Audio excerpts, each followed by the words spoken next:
Nous avons vu à la fin de la première vidéo que le cadre européen mentionne la compétence plurilingue et que l'intercompréhension est un levier didactique qui répond à plusieurs fonctions. Nous y reviendrons, mais nous allons voir dans les deux autres vidéos que les outils numériques réalisés depuis une vingtaine d'années se divisent en deux grandes catégories. Ceux pour l'intercompréhension réceptive, écrite et orale, et ceux pour l'intercompréhension interactive. Certes, tous les outils ne sont pas numériques, mais la grande majorité d'entre eux le sont, ou tout du moins sont mixtes, numérique et papier. Revenons au cadre européen. Publié en 2001, il fait écho aux travaux menés depuis les années 90, et parmi eux figurent les travaux sur l'intercompréhension, comme le projet Eurom 4, qui a donné lieu à un manuel papier publié en 97, et la publication Eurom 5, ou bien encore comme le projet Galatea, lancé aussi en 92 et qui s'est traduit par la publication de 7 CD-ROM autour des années 2000. Ces projets, et d'autres après eux, ont en commun les caractéristiques suivantes. La priorité accordée aux activités de réception, l'importance donnée aux connaissances préalables et le rôle attribué aux stratégies de l'apprenant. Que ces stratégies soient préexistantes, qu'elles émergent spontanément lors des premières tâches ou que la démarche pédagogique conduise l'apprenant à utiliser celles qui lui sont proposées. À cela s'ajoute dans la plupart des propositions un quatrième principe, constitué par la prise en compte de la parenté linguistique comme une stratégie de compréhension, d'apprentissage et d'enseignement. Beaucoup d'initiatives concernent la famille des langues romanes, d'autres la famille des langues germaniques, des langues slaves. Des travaux de recherche s'amorcent aujourd'hui sur les langues d'Asie, sur des variantes dialectales de l'arabe et aussi une famille de langues amérindiennes. Des méthodes et outils ont été réalisés, notamment pour les langues romanes justement, et parmi eux, un nombre désormais important d'outils numériques pour différents publics placés dans différentes situations. Je vais vous en présenter quelques-uns. Commençons par Eurom 5. Le site eurom5.com est donc issu du projet Eurom 4. Ce manuel avait bien fait l'objet en son temps d'un CD-ROM, mais celui-ci avait été jugé peu concluant. La version en ligne, publiée en 2011, qui double l'édition papier et peut même s'y substituer, est en revanche plus aboutie. C'est sur cette version, en tant qu'outil numérique utilisable en autonomie, que nous nous centrerons ici. Il s'agit d'une méthode visant le développement de la compétence de lecture dans plusieurs langues romanes, c'est-à-dire qu'il suffit que le sujet connaisse au préalable une des 5 langues cibles, le catalan ayant été ajouté à l'espagnol, le français, l'italien et le portugais, pour pouvoir apprendre à comprendre à l'écrit les 4 autres. Cet apprentissage est dit simultané, dans la mesure où des textes écrits dans différentes langues sont abordés dans une même séance. Par exemple, un locuteur de langue française travaillera dans une séance de 2 heures successivement un texte espagnol, catalan, italien et portugais en changeant toutes les demi-heures. Il y a 20 textes par langue, des articles de presse tirés d'Internet. Autour de chaque texte, il y a un dispositif d'aide à la compréhension qui peut être de 7 types, comme l'explique cette page. Mais entrons dans les textes pour voir cela de plus près. Par exemple, avec un texte en portugais. Dans la liste des textes en portugais qui s'affichent, choisissons par exemple le texte 7a. Avant de consulter les aides, il est conseillé de chercher d'abord à comprendre le texte avant d'activer les aides. Seule la traduction du titre est donnée dans les 4 autres langues quand on y positionne le curseur.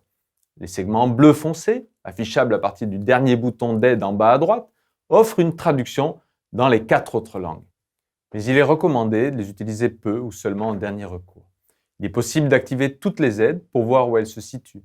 Mais il est bien sûr préférable que vous exploriez vous-même cet outil pour vous faire une idée.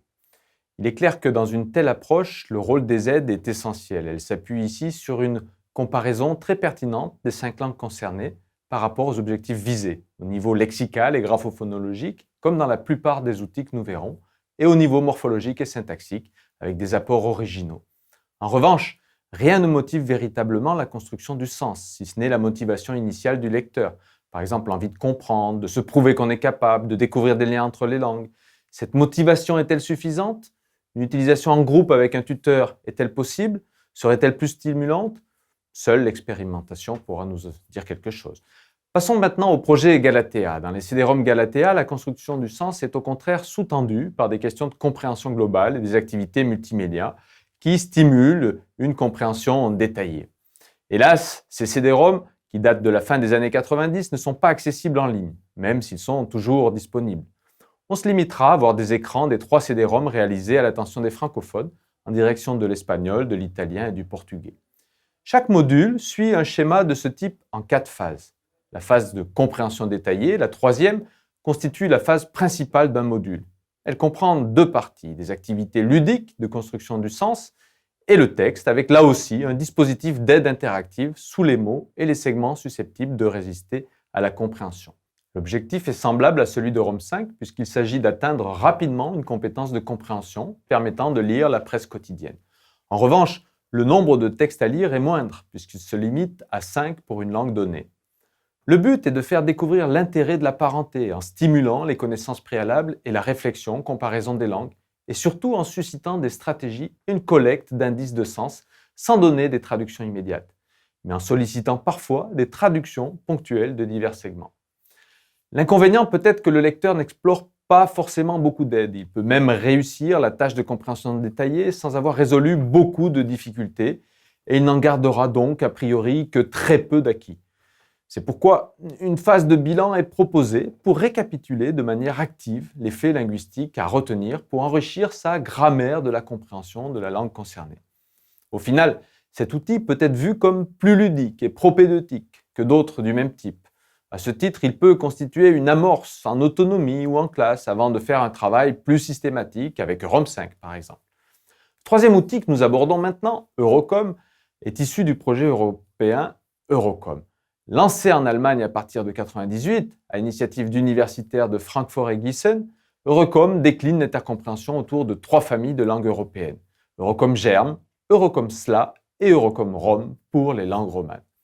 Le projet a donné lieu pour les langues romanes à la publication en 2000 de l'ouvrage de référence Eurocom Rom, Die Sieben Sieben, publié ensuite dans de nombreuses autres langues, dont le français. C'est un des ouvrages fondateurs de la didactique de l'intercompréhension.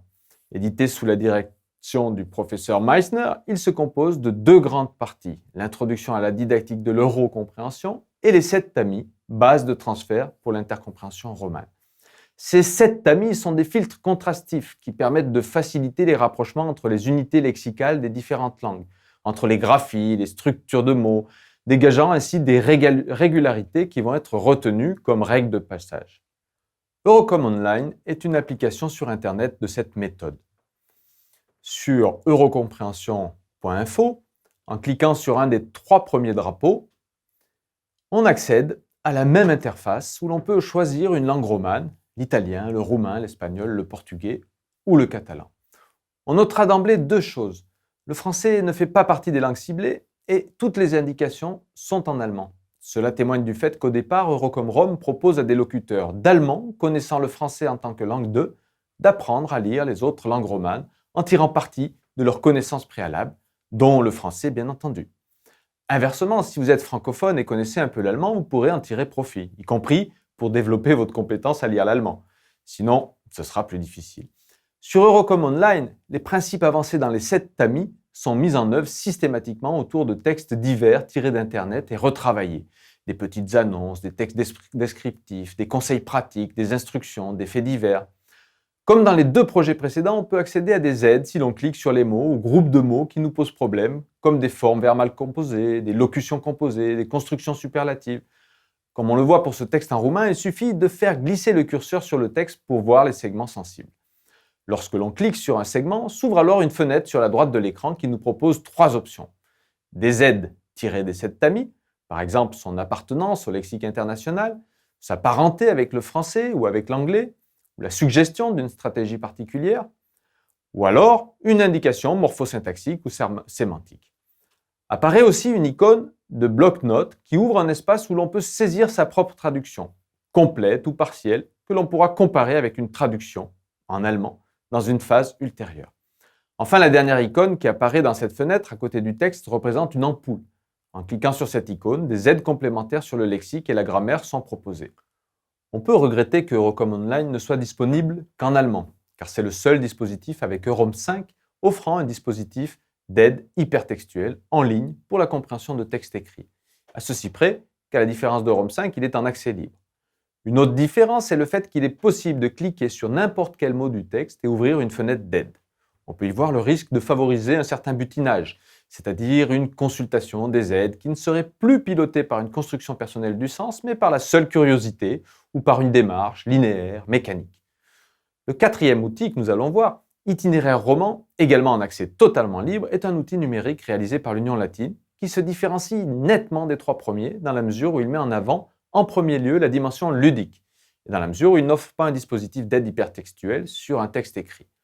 Destiné en priorité à un jeune public, 8-13 ans, le caractère plaisant des documents, des illustrations et des activités est le fil directeur de cette application.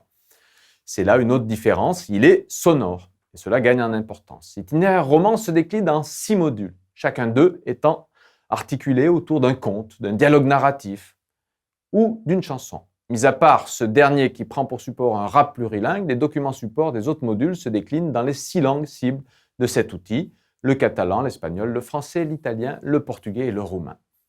L'écrit et l'oral sont présents conjointement, mais il est également possible d'afficher les sous-titres dans une autre langue ou d'en afficher aucun. L'activité de compréhension du document support n'est pas étroitement liée à la comparaison des langues et à la construction du sens. La diversité des versions orales et écrites offre d'ailleurs la possibilité d'un nombre important d'itinéraires pour le comprendre, quand celui-ci n'est pas connu auparavant, comme le conte du Chaboté par exemple. La découverte des formes dans les différentes langues va se faire dans les exercices. Ceci offre une typologie d'activité importante. Associer des mots ou des énoncés avec des images, remettre en ordre des fragments dispersés, faire une écoute interactive et une sélection d'éléments.